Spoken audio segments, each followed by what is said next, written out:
பிரியமானவர்களே, இயேசு கிறிஸ்துவின் நாமத்தில் உங்களை நான் வாழ்த்துகிறேன். எப்படி இருக்கீங்க? சுகமா இருக்கீங்களா?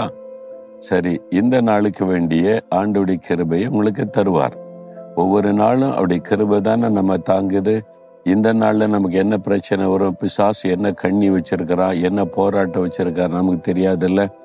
வேலையில, பிசினஸ்ல, வாழ்கிற இடத்துல, படிக்கிற இடத்துல, வாழ்கிற சூழ்நிலையில என்னெல்லாம் டிஸ்டர்பன்ஸை கொண்டு வரலான்னு அவன் என்ன திட்ட வச்சிருக்கான்னு நமக்கு தெரியாது. ஆனா ஆண்டவருக்கு தெரியும். அவர் நமக்கு துணையாக இருந்து நம்மை பாதுகாக்கிறவர். அதனாலதான் காலையில் எழுந்த உடனே அவருடைய வசனத்தை வாசிங்க, அவரை துதித்து ஜெபிங்க, அவருடைய பிரசன்னத்தோடு இந்த உலகத்துக்குள்ள போங்க. சரியா? அப்போ ஆண்டவர் கூட இந்த என்ன நடக்கும் தெரியுமா? 89ஆம் சங்கீதம் 22வது வசனத்துல, சத்துரு அவனை நெருக்குவதில்லை, நியாயக்கேட்டின் மகன் அவனை ஒடுக்குவதில்லை.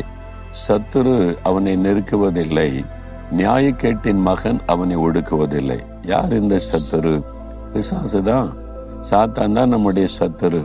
அவன் தான் நம்ம அப்படியே சுத்தி சுத்தி வர்றான். நம்மளை டிஸ்டர்ப் பண்ணணும், சமாதானத்தை கெடுக்கணும், நம்ம சோர்ந்து போக பண்ணணும், வியாதியை கொண்டு வரணும், பிரச்சனையை உண்டாக்கணும், நிம்மதியை கெடுக்கணும், டிப்ரெஷனை உண்டாக்கணும், எப்பவுமே குழப்பத்திலே வைக்கணும், பயத்திலே வைக்கணும்னு ஏதாவது ஒன்று செஞ்சுக்கிட்டு அப்படி வந்துகிட்டே இருப்பான் சத்துரு. நம்மளை நெருக்குவான், ஒடுக்குவான், அப்படியே முடக்க நினைப்பான். இந்த காலையில சந்தோஷமா இருப்போமா, உடனே ஒரு பிரச்சனையை உண்டாக்குவான். வீட்டுக்குள்ளே ஒரு பிரச்சனை உண்டாக்குவான். வேலைக்கு போன அங்கே ஒரு பிரச்சனை, எதிர்பாராம என்னென்னோ நடக்குதுன்னு தோணும். இதெல்லாம் எதுக்கு? நம்மளை நெருக்குவதற்கு, ஒடுக்குவதற்கு பிசாசு பண்ணுகிற ஒரு காரியம். அந்த ஆண்டவர் சொல்றாரு, என் மகனே மகளே பயப்படாத. எதிராளி இருக்கிற உண்மைதான். அவன் உன்னை நெருக்கிறதற்கு, ஒடுக்கிறதுக்கு பார்க்கறான். நான் விட மாட்டேன். அவன் உன்னை நெருங்க, உன்னை டச் பண்ண விட மாட்டேன். நீ பயப்படாத அப்படின்னு சொல்றார். அப்போ சத்துரு நெருக்க முடியாது, ஒடுக்க முடியாது. வாக்கு கொடுக்கிறார். நீங்க விசுவாசிக்கணும். என் சத்துருவே, பிசாசே, சாத்தானே, எனக்கு ஒரு நம்ம தந்திரம் பண்றியா? என்ன உன்னால நெருக்க முடியாது, என்னை ஒடுக்க முடியாது. என் இயேசு என்னோடு இருக்கிறார். உன்னை ஜெயித்த இயேசு, உன் தலையை மிதித்த இயேசு என்னோடு இருக்கிறார் பிசாசே அப்படின்னு சொல்லுங்க. நான் அப்படி சொல்லுவேன், சாத்தானே நீ என்ன ஒன்றும் பண்ண முடியாது. ஒரு நாள் இவ்வளவுதானே பண்ண முடியும். பயமுறுத்தி பார்ப்பேன், சோர்வை கொண்டு வர பார்ப்பேன், ஒன்றும் பண்ண முடியாது. என்ன என் கூட இருக்கிற இயேசு பெரியவர், சத்துரு என்னை மேற்கொள்வதில்லை அப்படின்னு நீங்க விசுவாசத்தை அறிக்கையிடும் போது ஆண்டவருடைய கரம் கூட இருப்பதையும், சத்துருடைய கிரியைகள் அழிக்கப்பட்டு போவதையும் நீங்க பார்க்க முடியும். தினந்தோறும் ட்ரை பண்ணிக்கிட்டே இருப்பான். ஆனா தினந்தோறும் அவனுக்கு தோல்விதான். தோல்வி அடைஞ்சாலும் அவனுக்கு வெக்கமே கிடையாது. திரும்ப திரும்ப வந்துகிட்டே தான் இருப்பான். இதுதான் வாழ்க்கை. அதனால நீங்க பயந்துறாருங்க.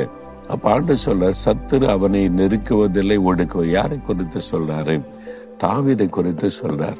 தாவீதை குறித்து சொல்லப்படுகிறது. தாவீதை குறித்து ஏன் ஆண்டவர் அப்படி உறுதியா சொல்லுகிறார்னா, தாவீதை குறித்து ஆண்டவர் சாட்சி கொடுக்கிறார். என் இருதயத்திற்கு ஏற்றவன், எனக்கு சித்தமானதையெல்லாம் அவன் செய்வான். அதனாலதான் ஆண்டவர் அவன் மேல ரொம்ப கவனம் வைத்து பாதுகாக்கிறார். நீங்க ஆண்டவருடைய இருதயத்திற்கு ஏற்றவளா இருக்கிறீங்களா? ஆண்டவருக்கு சித்தமானதை செய்றீங்களா? இதைதான் யோசிக்கணும். நான் தினந்தோறும் ஜெபிக்கிறது, ஆண்டவரே உம்முடைய இருதயத்திற்கு ஏற்றவனாக என்னை மாற்றும். நான் முற்றிலும் மாறிட்டேன்னு சொல்ல முடியாது. உம்முடைய இருதயத்திற்கு ஏற்றவனாக என்னை இன்னும் மாற்றும் என்பது என்னுடைய ஜெபம். உமக்கு சித்தமானதை நான் எப்பவுமே செய்யணும் பிதாவே. உமக்கு சித்தமில்லாத எதையும் நான் செஞ்சிடக்கூடாது. ஊழியத்துல, என்னுடைய காரியத்துல, தனிப்பட்ட காரியத்துல சித்தமில்லாத எதையும் செஞ்சிடக்கூடாது. உமக்கு சித்தமானதான் செய்யணும். அதுல நான் கவனம் செலுத்தி ஜெபம் பண்ணி உம்முடைய இருதயத்திற்கு ஏற்றவனா மாற்றோன்னே அதுல கவனம் செலுத்தி அக்கறையா இருக்கிறதுனால சாத்தானால என்ன ஒண்ணு செய்ய முடியல. இதான் உண்மை. அப்போ நம்ம ஆண்டவருக்கு பிரியமா இருக்க ஒப்பு கொடுத்துட்டா பிசாசு நம்மளை டிஸ்டர்ப் பண்ண அவர் விட மாட்டார். என் பிள்ளை, என் ஊழியக்காரன், என்னுடைய ஊழியக்காரி, என்னுடைய பிள்ளைகள் எனக்கு பிரியமானது செய்கிறவன் நெருங்காத அப்படின்னு ஆண்டவர் அங்க துணையா இருப்பார். இதை அறிந்து கொள்ளுங்க. அப்போ டிஸ்டர்ப் பண்ண சாத்தா எல்லா இடத்துலயுமே இருப்பான். பிசாசு எங்கும் இருக்கிறானே, ஆண்டவர் எங்க இருக்கிற மாதிரி அவனும் எங்க இருக்கிறான். எங்களிடமும் சுத்தி திரிகிறான். வேலை செய்யற இடத்துல இருப்பான், பிசினஸ் செய்யற இடத்துல இருப்பான், போகிற வழியில இருப்பான், உங்க வீட்டுக்குள்ளே வருவான், வீட்டுக்குள்ளே நடமாடுவான், வீட்டுக்குள்ளே இருக்கிற ஆளை வச்சு உங்களை டிஸ்டர்ப் பண்ணுவான். இதெல்லாமே நடக்கும். என்ன திடீர்னு காரணம் எல்லாம் கணவர் கோவப்படுறாரு, என் மனைவி அப்படி மூச்சு தூக்கிட்டு இருக்கா, இந்த பிள்ளைகளே அப்படியே நடக்குது, இந்த மாமியார் எப்படி பேசுது, நல்லதானே இருந்தாங்க அப்படிலாம் நினைக்க தோணும்ல.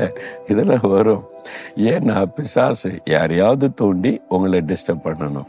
நீங்க டிஸ்டர்ப் இல்லாம இருக்கணுமானா ஆண்டவருடைய இருதயத்துக்கு ஏற்றவங்களா மாறிடணும்.